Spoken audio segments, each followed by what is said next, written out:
sekali kalian dapatkan ya, namun karena eh, kita mungkin ini ya belakangan tahu bahwasanya ada kelas lain, maka materi ini akhirnya saya sampaikan setelah materi kedua dan ketiga duluan disampaikan. Tapi nggak apa-apa ya, mudah-mudahan bisa dipahami lebih baik. Oke, jadi diharapkan setelah mengikuti kuliah ini, ya, kalian mampu menjelaskan tentang pengertian bioteknologi farmasi, sejarah bioteknologi, contoh dan cara pembuatan produk biologi dengan bioteknologi secara singkat. Ini yang akan kita bicarakan ya, pengenalan terhadap bioteknologi, bioteknologi farmasi, kemudian contoh produk biologi yang dihasilkan dengan bioteknologi seperti rekombinan insulin, vaksin, dan monoklonal antibodies. Nah, jadi bioteknologi adalah teknologi yang memanfaatkan sistem biologi. Ya, adik-adik tolong ya on kan camnya ya. Ini saya lihat masih ada yang belum on cam nih. Herman Syah, Wahyu, Haikal, Naila. Ya, oke.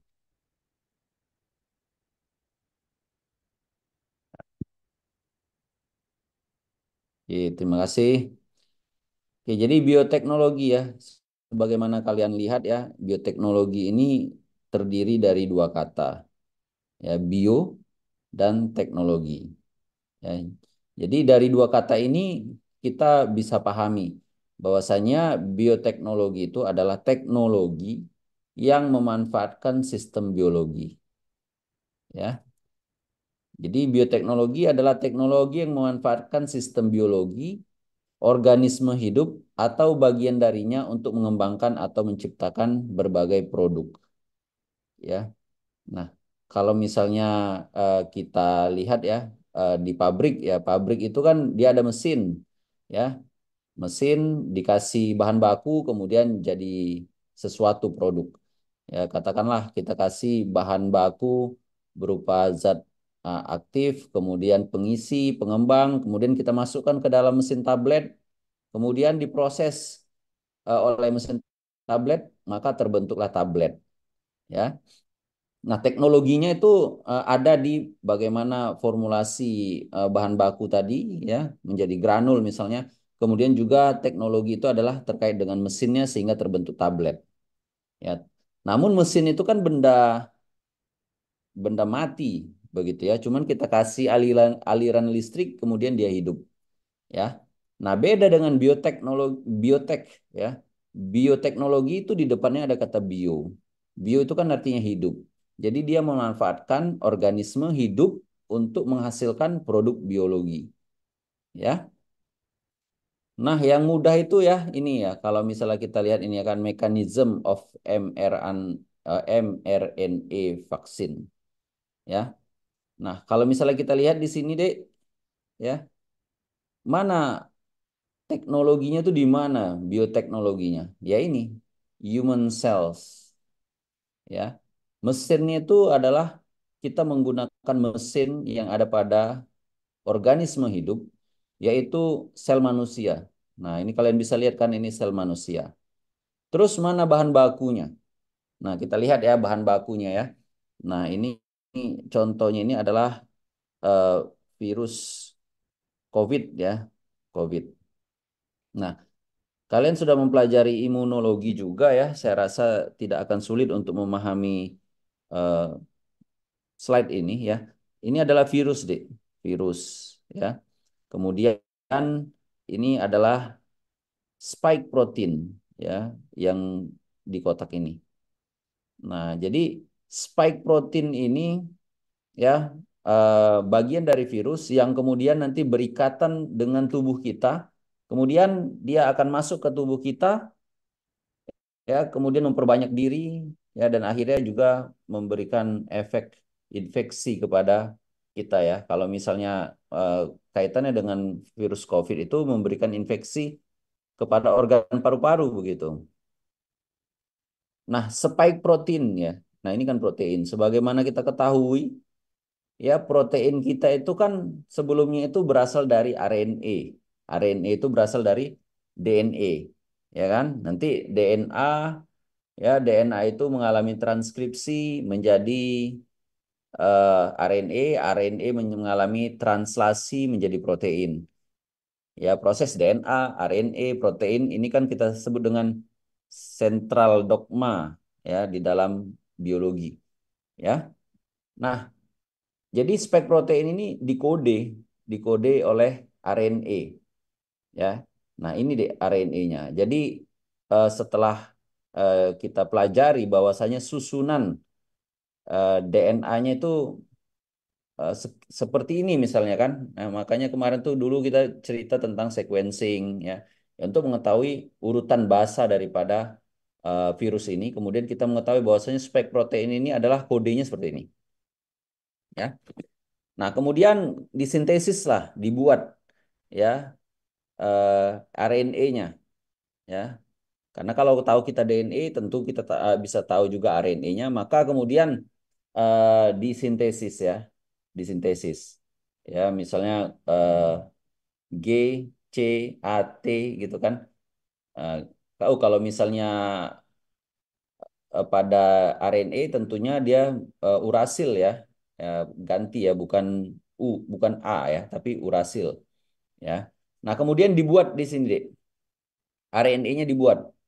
Kemudian RNA-nya ya supaya tidak rusak oleh berbagai enzim tubuh kita ya. Kemudian dia juga bisa berikatan dengan sel kita ya. Maka dia itu dibuat di dalam lipid nanopartikel ya, diselubungi oleh lipid. Maka kemudian ketika vaksin ini disuntikkan dalam tubuh kita, maka dia mengalami fusi ya, bersatu dia. Ini lipofilik ya, dia tidak suka air, dia sukanya lipid. Sel kita juga dinding selnya itu merupakan lipofilik juga atau hidrofobik ya sama. Maka kemudian bersatu, maka kemudian masuklah RNA yang sudah kita buat tadi ke dalam sel kita. Nah, kemudian di dalam sel kita itu ada mesinnya di dalam situ. Namanya itu adalah ribosom kan. Nah, ribosom ini kemudian dia akan membuat produk tergantung pesanannya. Ya, pesanannya apa? Ini pesanannya gitu. Ya sama seperti kalau misalnya kalian makan di warung kopi ya kan kan pesan dulu kan. Misalnya nasi goreng, tambah teh manis dingin, tambah kentang goreng dan lain sebagainya kan. Nah, kita tulis kemudian mereka buat.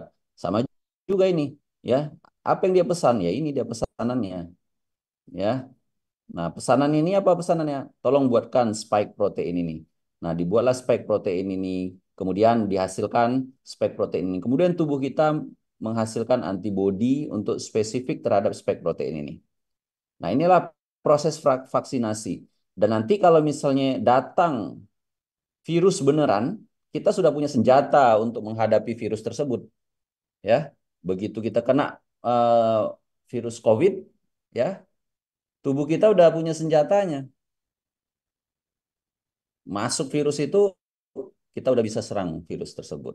Jadi tidak sempat ya virus yang berbahaya itu masuk ke dalam tubuh kita dalam kondisi kita tidak mampu untuk melawannya. Kalau kita tidak mampu untuk melawannya, itulah yang bisa menyebabkan nanti kita itu kena infeksi paru-paru kita, kita sulit bernafas, ya paru-paru kita bisa rusak, apalagi kalau ada kita itu komorbid seperti diabetes, nah itu bisa menyebabkan kematian, ya. Oke. Nah, jadi lagi ya saya ingin tekankan ya, jadi bioteknologinya di mana di sini? Ya, banyak sebenarnya tapi yang kita utamakan di sini deh ya. Jadi teknologinya itu dia menggunakan benda hidup. Benda hidup itu adalah sel kita, ya. Oke, sampai di sini ngerti? Herman ngerti Herman? Ya, Pak. Oke. Oke, lanjut ya. Jadi banyak aplikasi daripada bioteknologi ya. Bisa dalam gene editing, kemudian biomanufacturing. Ya, biomanufacturing ini tadilah ya dalam menghasilkan vaksin, kemudian bisa juga untuk menghasilkan organ, ya, kemudian sintetik biologi, Ya, kita bisa menghasilkan produk biologi secara sintesis. Kemudian precision medicine. Ya, precision medicine itu artinya kita mengetahui misalnya bagaimana susunan DNA daripada seseorang, ya, kemudian kita bisa lihat ya, obat apa yang tepat sesuai dengan susunan DNA-nya. Karena ada obat yang itu aktif kepada orang tertentu tapi tidak bisa aktif kepada orang yang lain gitu. Kenapa? Karena misalnya orang yang lain itu memiliki enzim tertentu yang bisa mengurai obat tersebut. Ya, maka tidak cocok obat tersebut diberikan secara yang sama kepada kedua orang tersebut. Jadi harus ada di dipilih-pilih begitu. Nah, oke adik-adik, sebelum kita lanjutkan ya, kita tonton dulu ya. Di sini ada link YouTube ya. Oke, tapi saya khawatir ini nggak bisa ditonton dengan cepat ya. Saya share aja linknya ya, tonton sendiri-sendiri ya. Nanti saya tanyalah satu-satu ya. Tolong sampaikan ya, kenapa bioteknologi itu kemudian menjadi booming ya. Ini saya share ke kalian.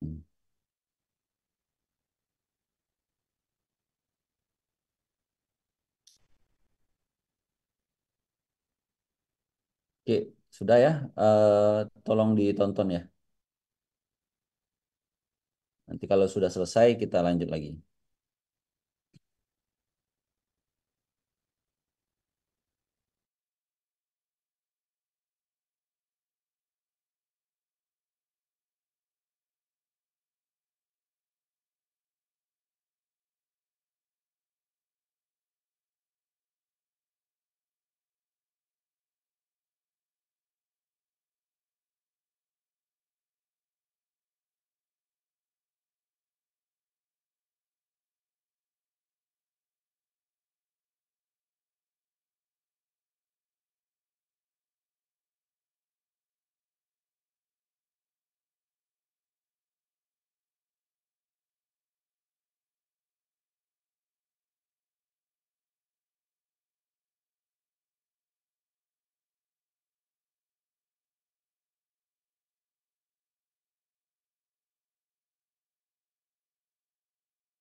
Oh ya, Dek, kalau misalnya kalian kesulitan untuk memahami bahasa Inggrisnya, itu bisa dibuat translate-nya, skripnya dalam bahasa Indonesia, kemudian bisa juga diperlambat, ya.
Mana Dek udah selesai?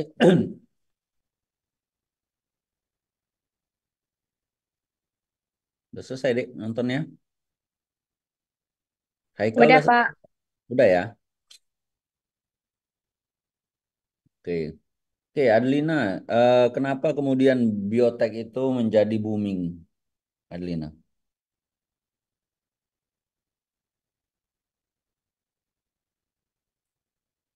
Halo Adelina? Iya, Pak. Hmm, Kenapa?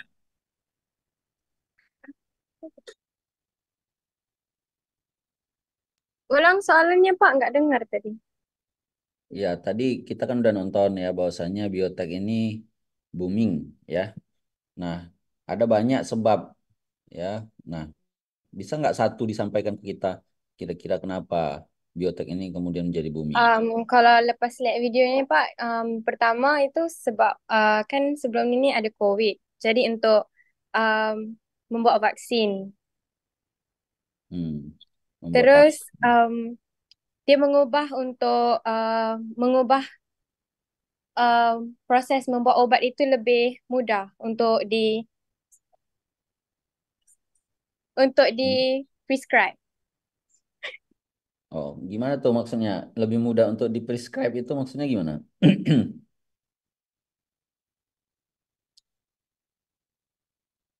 Adlina?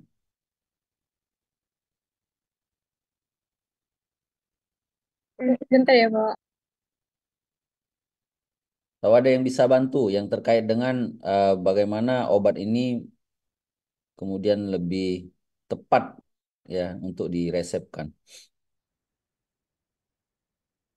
Ya, silakan Asid.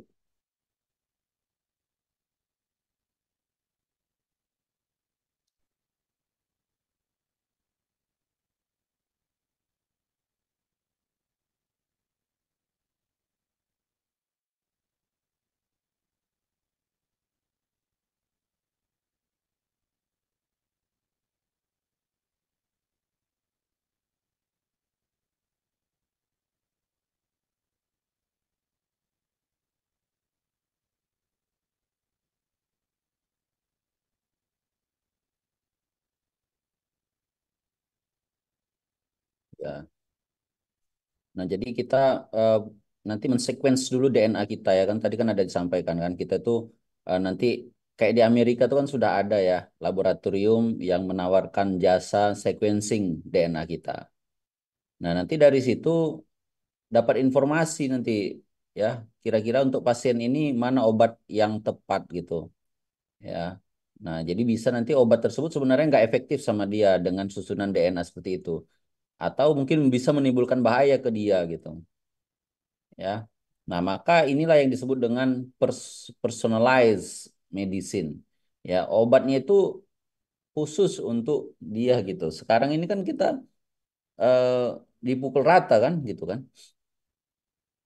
Ya, ada satu obat A misalnya untuk menurunkan kolesterol ya udah semuanya dikasih apapun jenis pasiennya kan dikasih obat tersebut. Ya, tanpa melihat apakah obat ini cocok atau tidak dengan dia gitu. Nah, itu ya. Kemudian ada lagi yang lain nggak? Tadi ada banyak tadi kan contoh yang lain. Bisa ditambahkan lagi?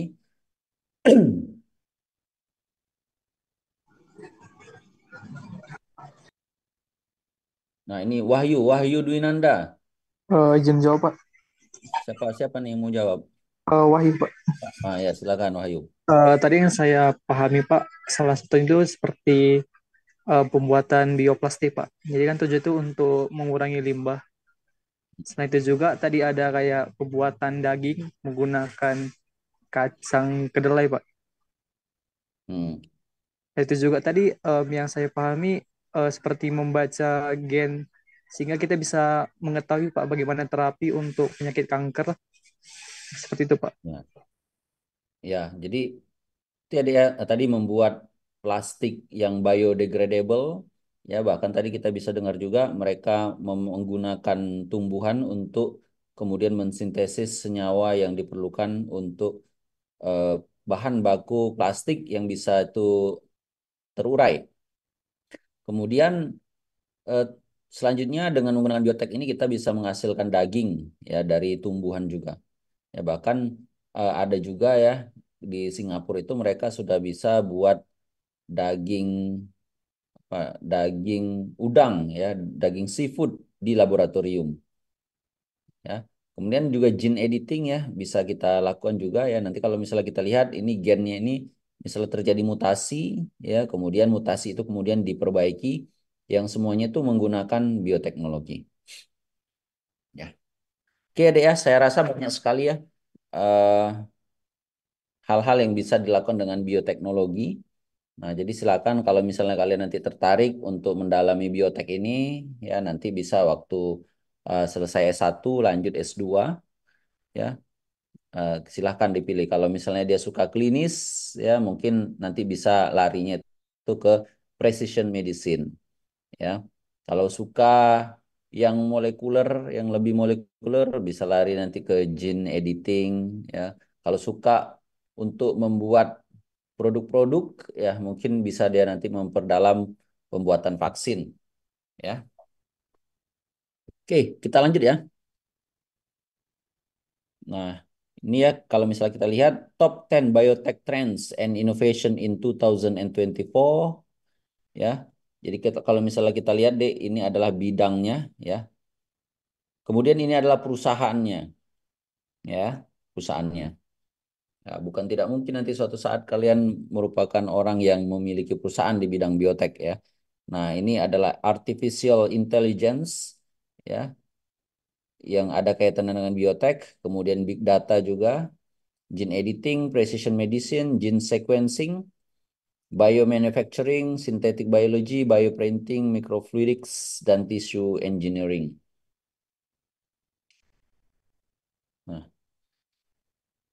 nah, tadi kita cerita tentang bioteknologi secara umum ya.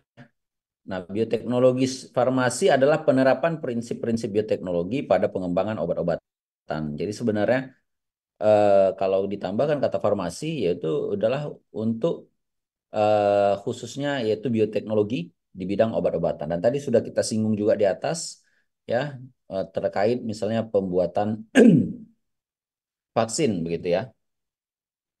Nah, contohnya itu adalah produksi antibiotik untuk mengobati berbagai infeksi bakteri. Antibiotik ini diproduksi dengan menggunakan mikroorganisme. Juga memproduksi insulin ya di luar tubuh manusia. Nah, dulu insulin ya sebagaimana sudah saya sampaikan juga, dulu insulin ini dibuat dari pankreas sapi dan juga pankreas babi. Jadi pankreas itu diekstrak, kemudian diambil insulinnya. Nah, tentunya ini sulit ya. Kalau ini juga diterapkan sekarang ini, maka membutuhkan hewan yang cukup banyak, membutuhkan juga lokasi yang besar ya. Tapi kalau menggunakan biotek itu hanya memerlukan laboratorium yang tidak sebesar kalau misalnya kita menggunakan hewan. Nah, pada produksi insulin maupun hormon pertumbuhan, teknologi DNA rekombinan digunakan untuk mengobati berbagai penyakit yang tidak dapat disembuhkan seperti diabetes dan kelainan genetik. Ya, jadi kita menggunakan DNA rekombinan. Ya, DNA. Kenapa dia disebut dengan DNA rekombinan? Ya, karena kita menggabungkan DNA ya pada plasmid ya kalau kalian masih ingat ya, plasmid DNA yaitu plasmid itu berarti DNA bakteri, kita gabungkan DNA manusia di situ ya. Itu misalnya DNA insulin ya. Terjadi kombinasi ya. Maka kita sebut dengan DNA rekombinan. Nah, ini adalah bagaimana biotek itu kemudian digunakan ya sudah lama. Contohnya ini adalah penemuan Alexander Fleming ya, yang dengan penemuannya ini dia mendapatkan Nobel Prize di bidang fisiologi atau kedokteran. Jadi Alexander Fleming ini dia tuh biasa meninggalkan disknya itu ya berisi biakan bakteri di dekat meja kerjanya. Jadi memang ini kecelakaan dia menemukan ini. Nah, jadi dia pergi ya belum sempat dia bersihkan ya meja kerjanya dia pergi kemudian dia datang. Nah, ternyata dia lihat ya disknya itu ya disknya itu bersih dari bakteri. Ya, ternyata di situ ditumbuhi oleh jamur. Ya, nah berarti jamur itu memiliki senyawa ya yang bisa membunuh bakteri, kan begitu deh. Nah, kalau misalnya kita lihat deh ya di sini kan, ini adalah disk ya. Pernah lihat ini kan disk kalau kalau kalau kalian itu pernah mengikuti praktikum di laboratorium mikrobiologi, tentunya kalian bisa melihat disk ini. Nah, disk ini ya berisi bakteri ya. Yang kuning-kuning ini bakteri. Nah, ternyata Alexander Fleming ya dia biarkan ini bakteri, kemudian dia pergi liburan, kemudian ketika dia datang ternyata di bagian ini bersih dari bakteri, ya. Nah, bagian ini ditumbuhi oleh jamur dan bagian ini tidak ada lagi bakteri. Nah, artinya jamur ini membunuh bakteri. Dengan kata lain, jamur ini memiliki senjata untuk membunuh bakteri, yaitu itu yang kita sebut dia membunuh bakteri dengan menggunakan antibiotik, ya. Nah, ini yang ditemukan oleh Alexander Fleming itu adalah penisilin. Nah, kemudian bidang bioteknologi telah mengalami lompatan yang besar dengan penemuan James Watson dan Francis Crick pada tahun 1953 yang menemukan struktur helix DNA manusia. Nah, dulu kan memang apa ya, sudah diketahui sebenarnya ya bahwasanya di dalam tubuh kita ini ada kode yang menentukan tampilannya, yang menentukan phenotype-nya. Gitu kan, Dek? Kalau misalnya kita lihat ya, misalnya warna kulit, ya, kemudian warna rambut, kemudian fisik kita ada yang ras itu ada tinggi fisiknya, kemudian ada lagi yang biasa, gitu kan? Ada yang matanya cipit, matanya biru, gitu kan? Nah, tentunya perbedaan ini kan dikode oleh sesuatu gitu. Dan manusia itu sebelumnya ya nggak tahu itu apa kodenya gitu. Nah, sampai kemudian ya Watson dan Francis Crick ini menemukan bahwasannya itu dikode oleh DNA. Ya, nah maka di foto ini kalian bisa lihat ya mereka membuat gambaran ya struktur daripada DNA ya double helix. Ya, jadi kita bisa lihat inilah struktur DNA. Nah, karena penemuan mereka ini yang sangat penting, itu kemudian mereka mendapatkan hadiah Nobel. Ya, nah tadi kan kita udah lihat ya bahwasanya dalam biotek ini seperti vaksin RNA, ya. Nah, itu kalau misalnya tak ditemukan sama mereka itu tentunya sampai sekarang kita tidak bisa menemukan produk RNA vaksin ya, karena mereka yang menemukan DNA ini. Kemudian bagaimana kita bisa melakukan edit gen kalau misalnya kita tidak mengetahui gen itu sendiri, ya, orang tidak pernah menemukan DNA, ya kan? Nah, bagaimana kemudian juga kita bisa membuat burger di laboratorium kalau kita tidak bisa tidak mengetahui gen yang mengkode daripada daging tersebut, ya. Nah, maka penemuan mereka ini ya sangat penting ya dan menjadi sangat fundamental ya terhadap perkembangan bioteknologi. Oke. Dek, dihidupkan kameranya ya.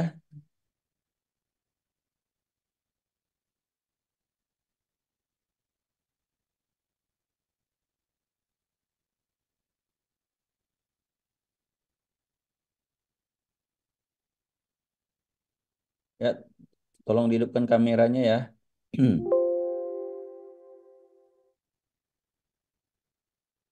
Oke, yang belum silakan dihidupkan camnya. Oke, kita lanjutkan ya. Nah, jadi penemuan DNA ini telah menyebabkan lahirnya pemetaan genetik ya. Jadi bisa dipetakan sekarang ini sudah diketahui peta daripada genom manusia, kemudian genom is ya. Is itu apa ya?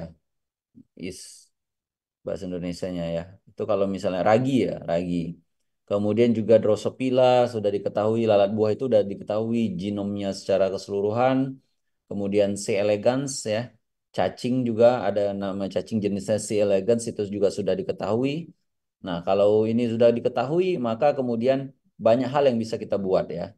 Kita bisa ketahui normalnya seperti apa. Kalau nanti ada yang berbeza gitu, berbeda, maka kita tahu bahwasanya ini lain, ya berbeda dari normal, dan ini kemungkinan bisa menyebabkan penyakit ya setelah diketahui ilmu di balik fungsi dari gen-gen tersebut. Dengan bantuan rekayasa genetika, gen yang diinginkan dapat dipotong dan dimasukkan ke dalam gen organisme hidup lainnya. Ya, proses penyisipan dan manipulasi gen ini disebut dengan teknologi DNA rekombinan. Selama beberapa tahun terakhir, teknologi DNA rekombinan telah banyak digunakan untuk menghasilkan produk terapeutik seperti insulin untuk mengobati penyakit manusia. Dengan peningkatan pesat dalam jumlah pasien di seluruh dunia, terdapat ruang lingkup yang luar biasa untuk mengidentifikasi dan menciptakan obat untuk berbagai penyakit manusia. Dengan tersedianya alat-alat bioteknologi, nah sekarang dimungkinkan untuk mengembangkan terapi untuk berbagai penyakit. Oke. Nah, sekarang kita lihat ya contoh produk-produk yang dihasilkan menggunakan bioteknologi. Nah, sekarang kita lihat ya contoh bagaimana kemudian insulin dihasilkan tanpa menggunakan pankreas sapi atau babi, ya. Nah, di sini prinsip DNA rekombinan diperlukan ya. Kalian bisa lihat ya, apanya yang dikombinasikan. Ya, yang dikombinasikan itu adalah DNA antara bakteri dengan DNA yang ada pada manusia. Nah, sekarang kita lihat dulu ya bakteri ini. Ini adalah bakteri E. coli ya, E. coli ya. Nah, ini adalah bakterinya. Di dalam bakteri ini ada kromosom dan ada juga DNA ekstra kromosom itu yang kita sebut dengan plasmid ya, yang sudah kita bicarakan di pertemuan sebelumnya. Nah, pertama plasmid ini kita ambil dulu dari bakteri, ya, kemudian plasmid ini tuh kita cut, ya, terbuka. Nah, kemudian di sini nanti akan kita sisipkan gen manusia. Nah, karena kita mau memproduksi insulin, tentunya kita akan mengambil gen insulin dari manusia atau sekarang sudah kita ketahui susunan gen insulin pada manusia, maka bisa kita buat, ya. Nah, udah kita buat, kita sisip kemari, maka terbentuklah plasmid ini. Ya, sudah terbentuk plasmid ini, maka kemudian kita sisipkan lagi ke bakteri. Ya, bakteri kemudian kita kultur, dia akan membelah diri. Nah, dia membelah diri, ya, dia juga akan membelah plasmid ini ya sekaligus ya. Jadi di setiap sel bakteri ada satu plasmid. Nah, kemudian nanti ya insulin ini bisa diekspresikan, ya, bisa diproduksi, ya, bisa dengan menambahkan senyawa tertentu yang bisa menginduksi uh, plasmid ini untuk mengekspresikan insulin. Maka kita bisa lihat ya di alat ini, di gelas ini, ya, ada bakteri, ya, kemudian ada juga insulin di sini. Kemudian nanti dari sini kita tinggal purifikasi ya, mengambil khusus insulin saja. Oke, itu ya bagaimana bioteknologi kemudian merevolusi produksi insulin yang sebelumnya dari hewan, kemudian kita bisa memproduksinya di laboratorium. Nah, kemudian juga eh, biotek ini sudah lama juga ya sebenarnya sudah diaplikasikan. Bahkan sebenarnya biotek ini sudah diaplikasikan untuk pembuatan roti, ya, pembuatan roti. Ya udah lama ya orang mengenal pembuatan roti yaitu dengan menggunakan ragi, ya. Jadi ragi itu nanti akan menghasilkan senyawa yang bisa mengembangkan roti, gitu ya.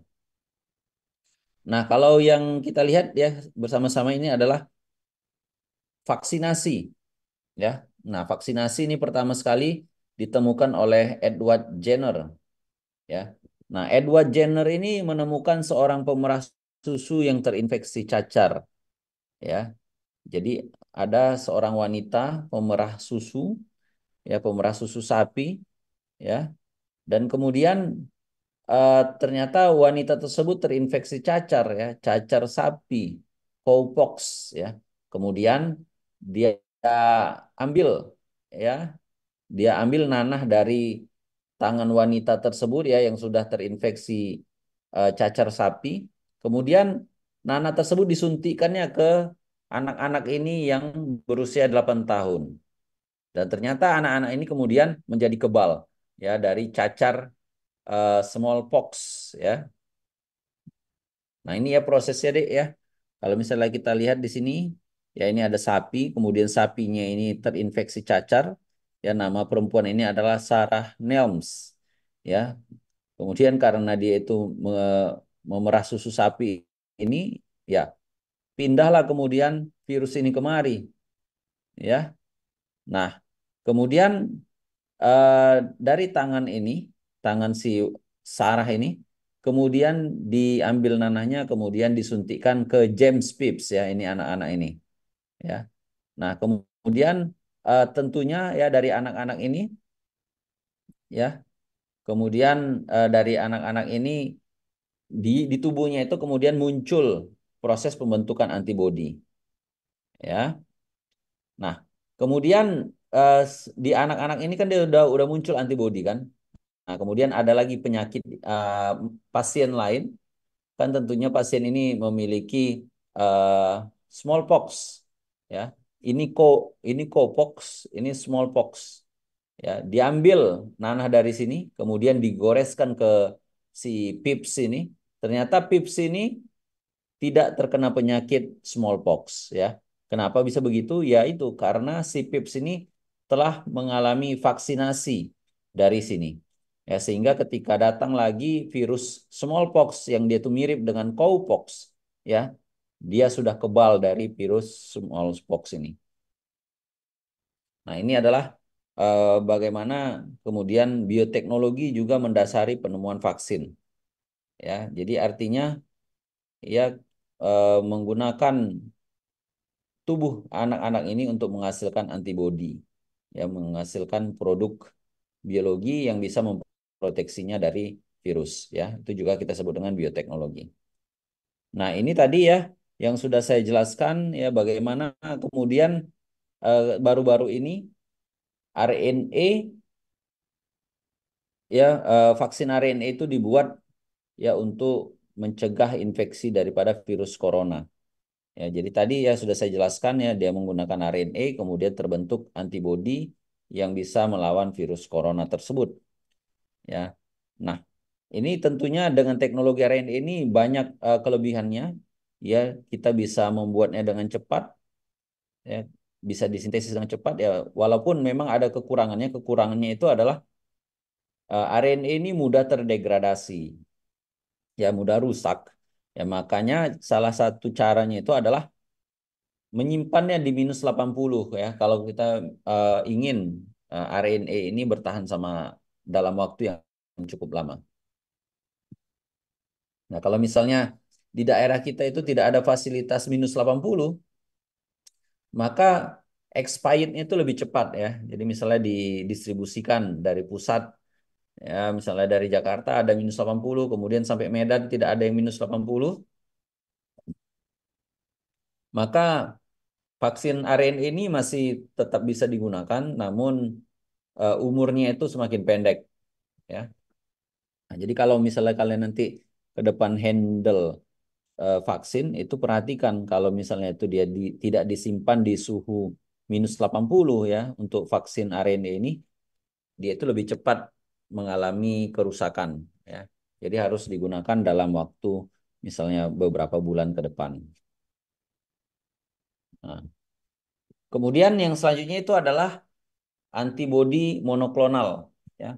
Pada awal abad ke-20, Paul Ehrlich mengusulkan pembuatan antibodi monoklonal agar senyawa obat dapat disampaikan secara akurat, tepat, dan spesifik bersama dengan antibodi monoklonal. Antibodi monoklonal adalah antibodi monospesifik karena dibuat oleh sel-sel identik yang semuanya merupakan klon dari sel induk. Antibodi monoklonal secara khusus dapat mengikat antigen dan memiliki berbagai aplikasi terutama untuk mendeteksi atau memurnikan zat tersebut dan telah menjadi alat penting dalam penelitian diagnostik dan biomedik. Nah, jadi ini ya dia bagaimana antibodi monoklonal ya digunakan untuk mengobati berbagai penyakit ya, antibodi monoklonal. Oke. Nah, ini kalau misalnya kalian lihat di gambar ini ya cara produksi antibodi monoklonal. Yang pertama kita suntikan di sini antigen, ya kita suntikan antigen, maka kemudian nanti hewan ini bisa tikus, bisa kelinci, ya akan memproduksi antibodi. Nah, kemudian kita kita lakukan hibridisasi, ya digabungkan antara sel dari hewan ini kemudian sel kanker, ya. Kenapa digabungkan? Karena sel kanker ini replikasinya lebih cepat. Ya, kemudian dia akan membelah dan di saat yang sama dia juga akan menghasilkan antibodi, ya, kemudian antibodi monoklonal antibodi ini kemudian bisa kita isolasi, ya. Di banyak aplikasi antibodi monoklonal ya bisa untuk mengobati berbagai penyakit juga. Oke, adik-adik sekalian ya sampai sini ada pertanyaan?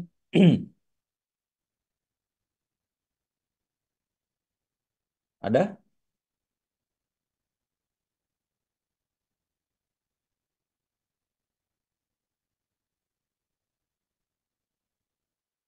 Oke, kalau nggak ada tolong di absen ya.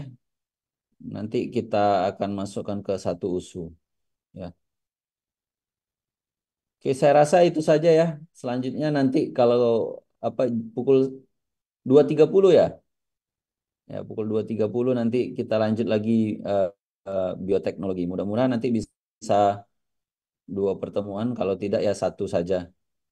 Ya. Oke, ada pertanyaan? Nggak ada?